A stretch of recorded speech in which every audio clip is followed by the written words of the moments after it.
Get a close up. It doesn't have a zoom option, but all right.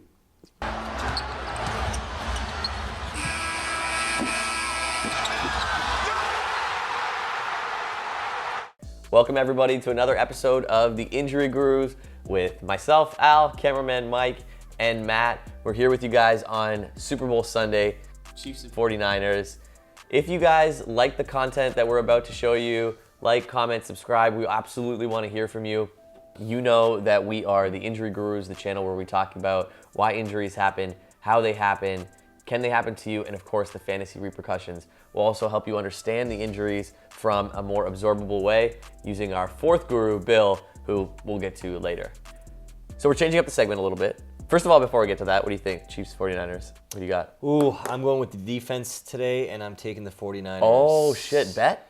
Yeah. Bet? Are we betting? Bet? Oh, let's bet. If I win, I get to decide what your next haircut looks like within reason. What about like a facial feature or like a very small Facial feature? or like like beard, like facial, like your facial. No, because I know what you're trying to get me to go into. You're trying to get out of here. 15% of a new golf club. A wedge. 15% of the cost of a new golf wedge. Oh, that's such an odd number to like. Deal. We've got a deal. Okay. Sweet. Now that we've got that out of the way, we're going to talk a little bit about the injuries that happened over the course of the last week, just to let you guys know, because I think we're getting to a really interesting time in the season. I love this time of the season. NBA All-Star break's coming up. NHL All-Star break has happened. You know, now it's cagey, right? People don't want to talk about injuries. They don't want to talk about the details. They want to keep it hidden, right? Of course. Like, you know, we see that a lot, and for fans, it's maddening because you can't really get an understanding of when's my player coming back. Is he going to be great? Well, I think that's the biggest thing, right? We see it on Twitter all the time, right? Where the fans are basically just hitting mashing the keyboard saying, but when are they back? Yeah, exactly. Okay, it's lower body injury, but what does that Exactly. mean for me and my team? Last week we had Barkov, we had Ekman Larson, we had Opozo in the NHL, we had, I can't remember the guy's name from Vancouver who went down with the separated shoulder. And then in basketball we had Kyrie, we had Norman Powell. It's a lot. Rondae Hollis. We had Jefferson. Gasol again. Gasol, yeah. Right. Well, the Raptors are pretty much an infirmary at this point. At this point, you heard awful year. they have the new hospital coming up, the OVO hospital. Just what's really cool about that though is that we can talk about more of the details of the diagnosis and give people insight that they might not be able to get from traditional outlets of media just with your expertise, which I think is really exciting for me. I mean, some stuff we will get. So we can start with Kyrie because I think that one was one of those where it was immediately told, and I think they told us because the severity of the injury was limited. Yeah, and it did really come out quick, right? We found it within like 12 hours. The team actually reported that after the MRI. Now, this was a very disgusting looking. Yeah, it's gross. Play, right, where he gets tied up with Beal, ends up bending over backwards. And we get that valgus stress that we were talking about with Thomas Hurdle. Right, at the knee, which means your knee bends inwards instead of backwards like it normally should. He got a very lucky here. Yeah. Especially, we're looking at 1, maybe 2 weeks max that he'll be out. So he got very lucky here, and so did the Brooklyn Nets. Yeah, I mean, they've been better without him, but... Yeah, true. So the rehab protocol for a sprain or something like this can't be much. For grade 1, it's mostly modified rest, right? So still being active, still moving, still stretching. He'll be on the bike maybe a little bit. Still be shooting. He might do a little bit of work for balance and start to kind of relearn that because the knee will be a little sensitive and he won't be balancing as well or accepting the weight while he's jumping. Right. So that'll be a kind of a progressive thing over the next couple of days that he'll get back to that. I think they call that perturbations. Perturbations. Perturbations. I bought him a dictionary for his birthday and this has been my life ever since. Let's talk about Norm. This one is really painful only because you've got to feel for this guy. I mean, cannot catch a break. He cannot catch a break. He's finally starting to come into his own. Points per game is up, rebounds per game, assists, he's shooting the three. Yeah, he's getting his legs underneath him. Regular minutes and broken hand. Broken hand, right? And a funny injury because he played the whole game. It was at the end of the fourth quarter. Yep. Nothing really significant on camera popped up during the game on Friday night against the Pistons. Game ends. Team releases that he's got a fractured hand. This is the weird thing is because there was no like point at which you see that happen. And they've said it's the fourth metacarpal on his left hand, which for regular people means this guy right here. So same as Joel Embiid's fracture, but his was a dislocated finger. Yeah. So this one is a little bit higher up. Yeah. This is actually more similar to the Gordon Hayward injury from earlier this year, like very early. I think it was in October. Now again, there was no incident that we know of with Norm. Gordon Hayward broke his hand running into a moving pick by Aldridge. And that's what happened was there was compression and torsion or rotation, and that caused the fracture. So I'm assuming something similar. That's got to be painful, right? Yes. You fracture your hand, that shit's gotta hurt. It's gonna hurt, yeah. Right? It's gonna hurt. It's gonna swell up immediately. And like I'm assuming the pain goes up your forearm. The hand will actually, the pain will mostly stay to the hand actually. In this case, and again, it's not if it had been a bigger injury or a more severe injury, and I say that loosely because it is fractured. Where it was maybe dislocated, or there was bone sticking out. Then he'd be in a lot more visible pain like that. What I'm getting at though is why didn't we see this happen? Like why isn't there a place where we notice his hand breaks if it's that painful?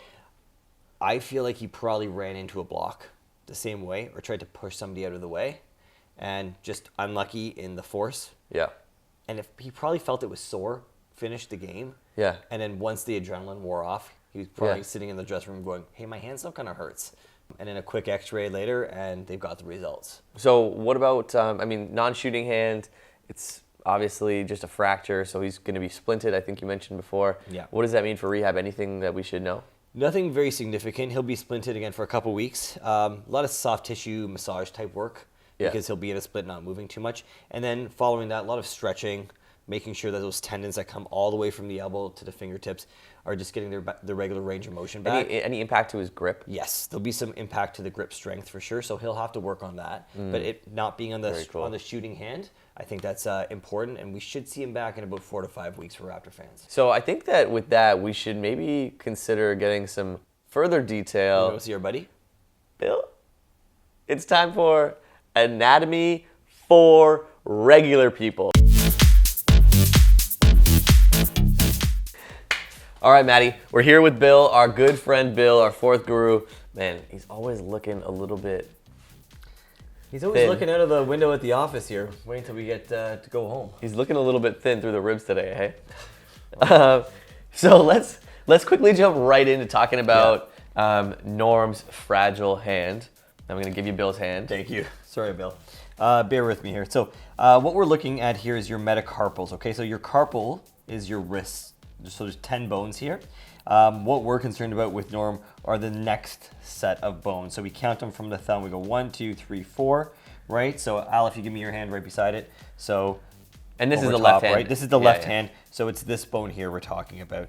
Now, if you look back at Bill over here, thanks Al, you can see its importance is really when the wrist has to move up and down, okay? Flex forward and backwards like a basketball shot, even though it's not his shooting hand. There has to be a little bit of movement back and forth here. So that's kind of the biggest thing, as well as if he's coming, he comes around a pick and it just squeezes off that. Yeah. Okay, and then that's where the force and then the rotation of the body. Yeah. Right, gotcha. The other thing it does is, like you mentioned, was the grip strength, right? So being able to pick things up. There's going to be a little bit of, we call it like a fan and fold. So that's where the healing has to take place for Norman. It's just a fracture, and like we've talked about in the past, fractures just take time to heal. Yeah. So while we're on the left side, let's go down. Now Kyrie's is interesting because it's the right knee. So we're gonna turn Bill a little bit. And for those of you guys who didn't see the hurdle video, you checked it out. Yeah, and Mike's gonna throw up a card here. You had a really good explanation of the ACL, MCL tear that Hurdle had, but this is an MCL sprain. Yes. So MCL sprain. So for those of you who saw the video, Kyrie basically, his knee collapses back on himself as Bradley Beal's kind of in here, kind of pulling him down. As it happens, the knee goes inwards like this, okay? Because there's a force that's pushing his knee inwards. We call that a valgus stress. And what that does, and Mike, if you can get that on camera, you can see how that MCL here, sorry, right there, how that's gonna stretch out, okay? As opposed to when the knee just goes backwards, it actually goes on slack, okay? So in this case, we're stretching it out. The MCL's job is to prevent that movement from happening, okay? But when you have a full-grown man fall on you, there's not much you can do about it, okay? And now, like we said, Kyrie got lucky. It was only a strain, so that means there's like some minor damage to that tissue. Awesome. Okay. If you guys are, obviously this is really interesting and it's really accessible. One of the channels that we like to follow, and we always want to like shout out other YouTubers because I think creating is a, you know, Create, don't hate. Yeah, create, don't hate. We want to make sure everybody kind of gets their due.